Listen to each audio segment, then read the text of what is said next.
Hindi naman yata sinisipagan ng gusto. Oo, boss. Hinapaspasan namin para matapos yung trabaho natin dito.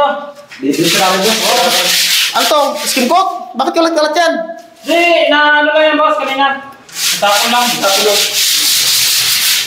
Paspasan mo kasi kami ng trabaho. Tanda lang sa pagtatrabaho. Eh, siyempre, kaya kayo nagtatrabaho para sa pamilya. Oo, boss.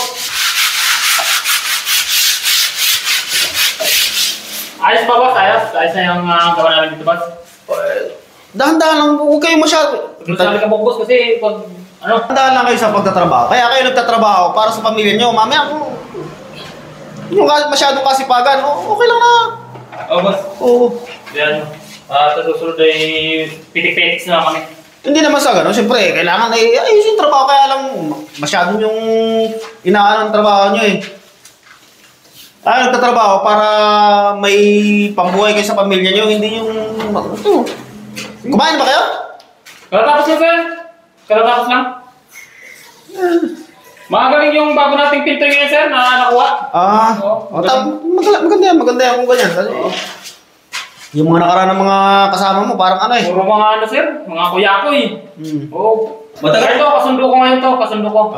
Matagal mo sa palibos, 10 years mo sa palipinto na lang. Ito, pahiran nyo na to, pahiran mo na to. Ito, yan, ito bagong ano to. Ilan taong kang pintoy, pre? 10 years. 10 years. 10 years yung pintoy, sir. 10 years na pintoy? Oo.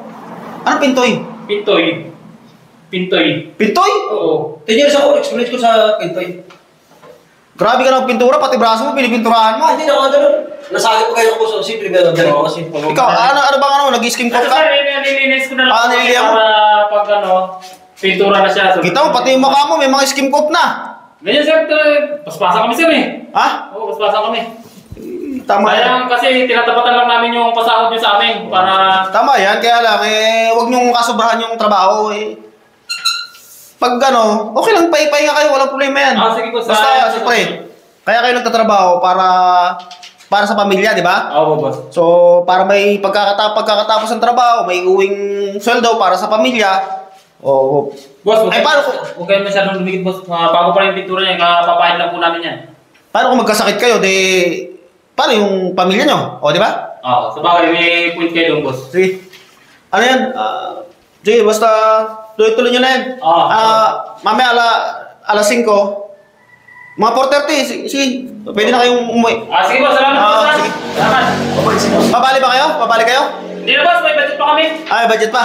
Sabi na lang ako sa inyo. Oo, sige. Maganda yan. Thank you, boss. Sige. Sige.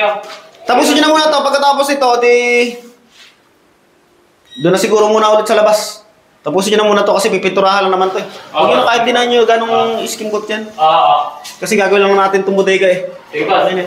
Pero ito tapusin na namin. Natutuwa lang talaga ako sa inyo kasi napakasipag nyo magtrabaho. Ganito talaga kami, boss. Pagdating sa trabaho, hindi kami basta-basta mag-ano. Maganda yan. Trabaho kami. Oo, maganda yan. Sige. Tuloy-tuloy nyo na yan. At may uwi na kayo. Ha? May sa boss? Ha? Ano? Baka nandyan pa.